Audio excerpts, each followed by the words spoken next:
Hey everybody, Grimble here. Welcome back to the channel. Today I'm going to be reacting to Batman Caped Crusader Episode 2.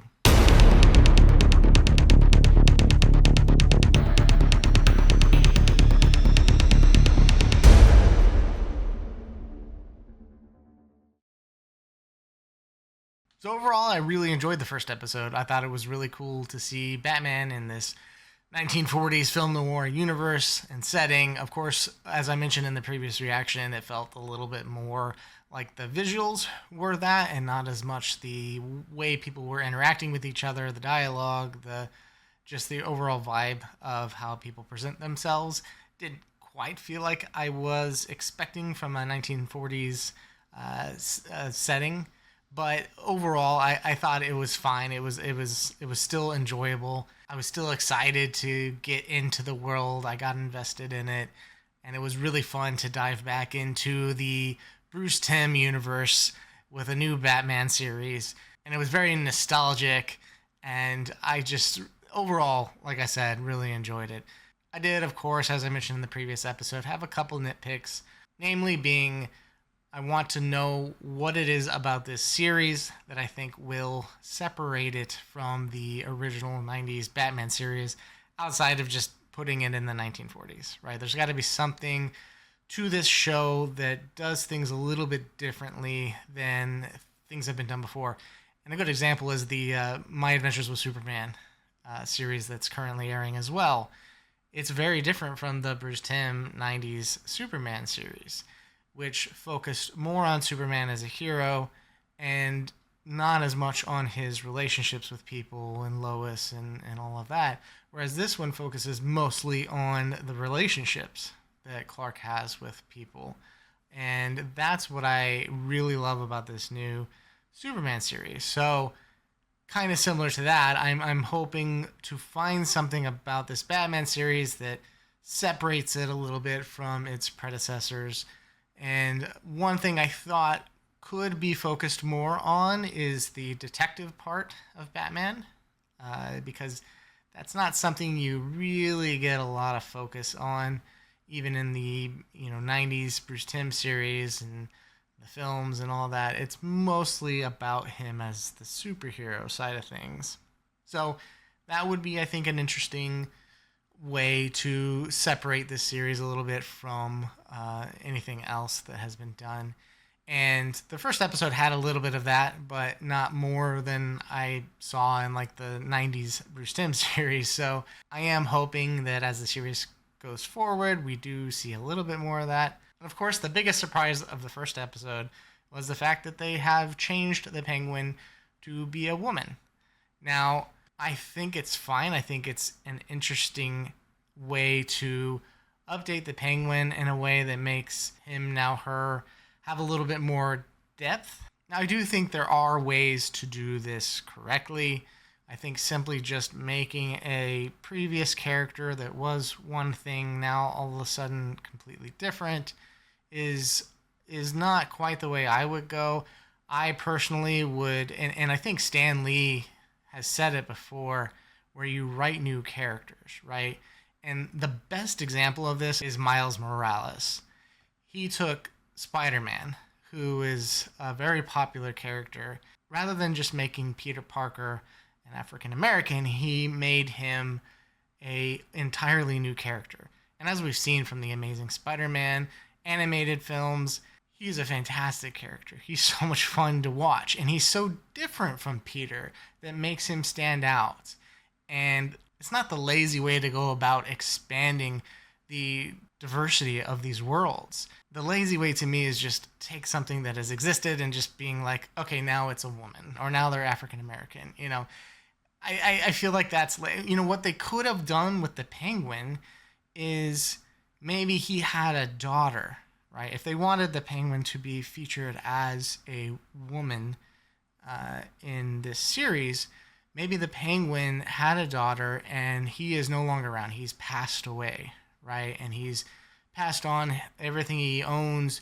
Maybe he was this big mobster back in the day that even Falcone worked under, and as soon as he passed, Falcone sees the opportunity to take a bunch of his property and take it for himself, or maybe Falcone was the one responsible for taking out the Penguin in the first place, and his one and only daughter, who is this Oswalda, was able to rise to power and is trying to avenge her father. You know, like, I feel like there are ways they could have done it a little differently. Now, is it the biggest deal in the world? No, it's not. Like, I am still going to enjoy the show. I still enjoyed the first episode. But as I mentioned in the first reaction, I do think it's a fun and interesting change to have a female Penguin that is this mob boss running things and has kids and has children. It does add a dynamic to the Penguin, who was pretty stale to begin with. Right? He wasn't the most interesting villain of all time, so adding this dimension to him, you know, it's not a bad thing. I am interested to see how they continue to develop her a little bit further. I just wanted to mention how I think if I were to approach a story like this and I wanted to have that diversity in there and that female presence of a mobster Penguin type character, I would have probably approached it in a way where I'm not erasing the history that has existed with Penguin. I'm adding to it and creating a new character that people can get excited with. And, you know, Bruce Timm, he's no stranger to that. He created Harley Quinn with his series. Rather than, you know, making the Joker a female, he created a female counterpart to the Joker. And the stories we got out of her were fantastic. So, you know, that's kind of what I'm trying to point out here is I think there is a good way to do this in storytelling and then a way that just feels, quite frankly, lazy. But as I mentioned, I am curious to see how Oswalda continues to progress in this series. I'm curious to see how they handle her and her one remaining child that's left because poor Aaron didn't make the cut. So she's ruthless. I'll give her that. She is ruthless. She is intimidating, and she does seem to make a very, very prominent villain figure. So excited to see how that develops and keeps going forward. But yeah, guys, with that being said, let's dive right into Batman Caped Crusader Episode 2. If you guys are interested in signing up to my Patreon, you'll be able to take advantage of ad-free content, 3 to 4 weeks early access to all reactions, which for the middle tier and above can include the full-length watch-along reactions. Those that subscribe to the highest tier will also be supporting my game and animation studio, Little Grim Entertainment. You'll have access to a sneak peek look at all of our upcoming games and animated shows.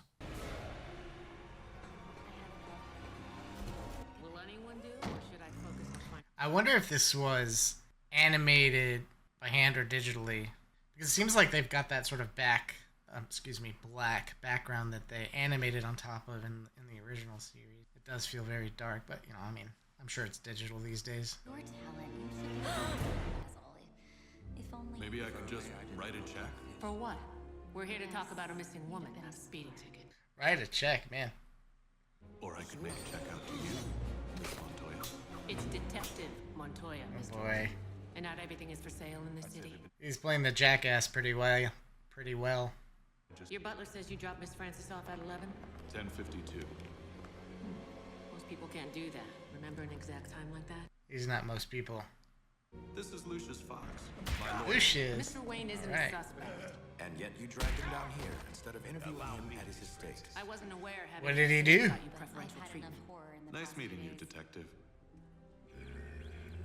It seems to me, sir, that you might be better served pursuing your own investigation. Detective Montoya's police work is sharp. If she's honest, intelligent, and incorruptible, she could be an asset. It'll be interesting to see how they handle the technology in Batman's gadgets in the 1940s setting. Oh, cool. Detective Montoya. This guy. He looks grumpy as hell. Is there any news? I'm afraid not. How well do you know her? Well enough, I suppose. This new film would have been the first time I'd seen her in months. Mr. Carlo, if there's something you think will help me find her? Just rumors.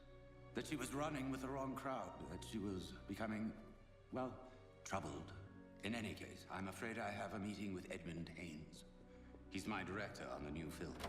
I can't keep him waiting. I've read there's something to in these investigative type episodes and detective episodes, it's like the first or second people they interview is usually involved. You said Right. this was Tuesday? That's right. I haven't seen her in months, huh? Busted. Mr. Haynes doesn't have anything scheduled with Mr. Carlo today. Super busted. Man, did he not think they would double check that kind of stuff? Uh-oh.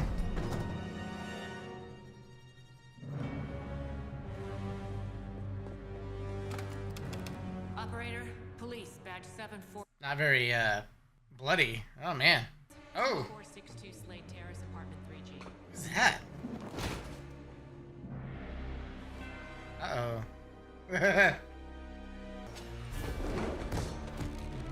Ooh. Yikes. I feel like I should know who this is, but not ringing a bell. It's a nice prison. Where? Relax, Miss Francis. Mustn't ruin your makeup. What is this? What are you doing? Try to stay calm. You're gonna need that energy for your big scene. Wait. Weird. Wait. Come back here. Oh, no. Oh, boy. Help me!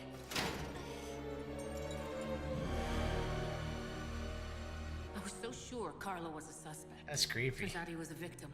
Carlo lied. Find out why, you'll know who killed him, and maybe locate Miss Francis, too. So I offered him double or nothing. Funny guy, Harvey. Detective Montoya, good morning. Mr. District Attorney. You give me an arrest, and I can put on a hell of a trial. Make us both look good. Will anyone do, or should I focus on finding the actual murderer? Wow. Shots fired. Dan, I genuinely don't think I could care less about your mayoral campaign. More shots fired. Start caring, Feisty. because after Election Day, you'll want to be on my good side, Renee. Good luck with the crime fighting Gotham's finest. Oh, and you too, Bullock. I get it. You're gonna find me another screamer to replace the Francis girl, and you're gonna do it today! Boy. What? We got a fright pick supposed to start that, as of now, stars a missing girl and a dead guy. Pretty good fright pick.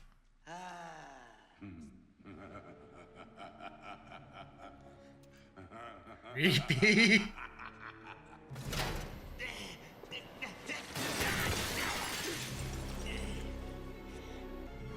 Who is this guy?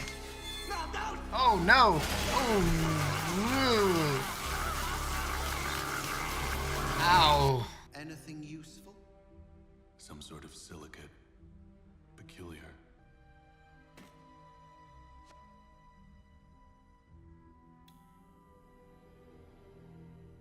A monogram, perhaps? An abbreviation. Monoscope Pictures Wardrobe. Oh. Our killer has access to the studio. Yep. Okay, so it's probably a mask. I'd go so far as to call him one of the finest actors of our generation. What a loss. This is the second guy. Everyone who worked with Basil knew how good he was. Well, not He including was Bruce. magnificent. He didn't have the right face. Yvonne's lovely, but let's just say she's not my type. Did he enjoy working with Miss Francis? That's one way to put it. He had it bad for her. Did she feel the same way? I don't think so, but don't get me wrong, she had enormous respect for Basil. She felt he'd been cheated. With your talent, you should be a leading man, Basil. If only... If only I didn't look like this. Oh. Yes, you'd have been a star. Wow. She didn't try to downplay that at all. Its cruelty to Basil made him ideal for certain parts. But not the parts he wanted. No, which is undoubtedly what drove him to that lunatic conman Jack Ellman. He was a makeup artist at the studio. Worked with Basil a few times. Makeup artist. Better than that. The treatment will remake your career, Basil. I just need some time and some more money. Anything, Jack. Well, we know that guy's involved. What was this treatment? I doubt there ever was one, Detective. Last I saw, Carlo lost his patience with Ellman. You're nothing but a fraud. Wow. Oh. That's it, Elman. Man. You're fired. And when was this? Must have been 2 months back. That's a Quick revenge scheme. No, you're not a thinker. You're an actor. Your job is to act the way I Damn. direct. Me, the director. Oh boy. Diva. Pissed off the wrong person. Run.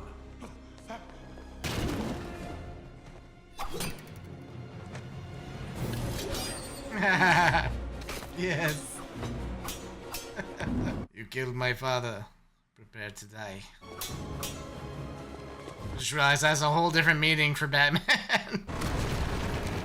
Uh-oh.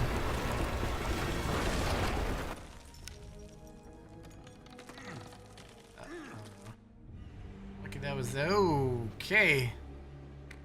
Pennyworth. Sir? Give me 2 minutes, then call the police.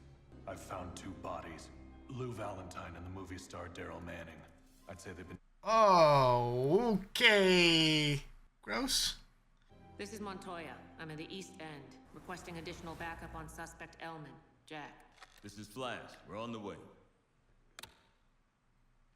Nice night. Oh my god. These guys.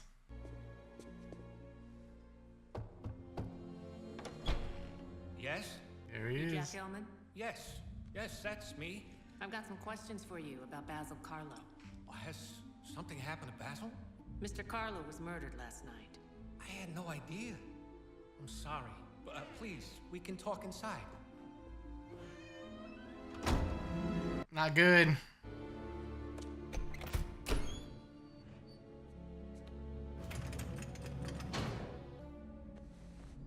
Oh.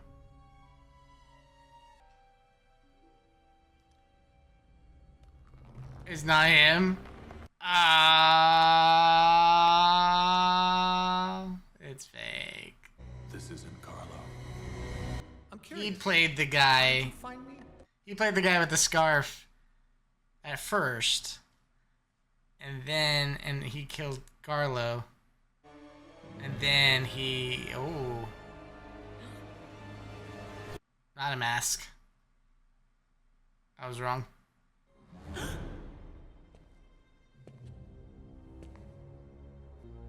Carlo? Very good, detective. It is I, Basil Carlo. Okay. Face. What did you do to your face? Oh, he gave me a miracle instead. Is this Clayface? I just thought of that. He was an actor, wasn't he? Now I have a face that actually could play 1,000 parts. I went to Yvonne to show her that now things would be different. Don't be alarmed, Yvonne. It's me, Basil. I'm yours, darling. No, get away from me. That was not nice. Oh. I've been given a gift to match my talent. I can be anyone, fool everyone, including you. Just as you had no clue, the Basil Carlo you found with a knife in his back was Jack Elman. I used his own serum on him before I killed him.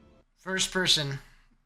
But after a lifetime of playing the heavy, the thug, the brute, the scoundrel, I have realized villain is the part I was born to play. Oh, for the love of Pete. I don't believe you. You're chewing on scenery, relying on makeup effects to enhance weak characterization. It's insincere, Basil. It's not real. Damn. I'll show you real.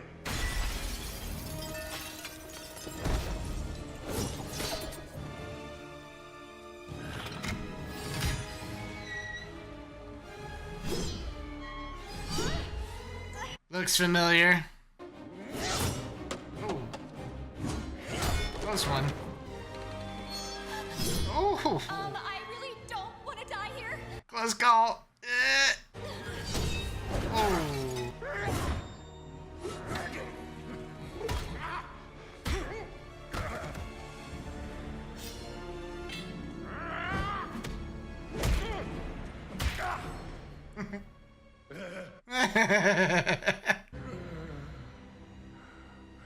Long-lasting marks. Police! Everyone freeze! Oh, now you show up? Better late than never. Uh-oh. Damn it. You saw that? Boy, oh boy, did I see that. Did the bat just solve the case for you, girlie? No, you just let the bat escape. Allow me, Miss Francis. Thank you, but I've had enough horror in the past few days. Snap. Take that, Bullock. Uh-oh. I know you're still listening. We're not done, you and me. Fair. All right, guys. That was episode 2 of Batman Cape Crusader. I enjoyed it. That was fun. That was kind of what I was talking about. That was what I was wanting. It was more detective focused in this episode. It was about solving this crime and this murder, and you had the interviews. It was like one of those cop drama shows, you know, like Castle or Bones or anything like that. It was enjoyable to see something like that in a Batman show. Now, granted, it wasn't Batman doing the investigative work, but in a way he kind of was, because he was following along the Detective Montoya, making sure that she was safe, I guess. And I mean, that is really the role that he was playing this whole time. It felt like just guardian angel as she was doing the detective work herself.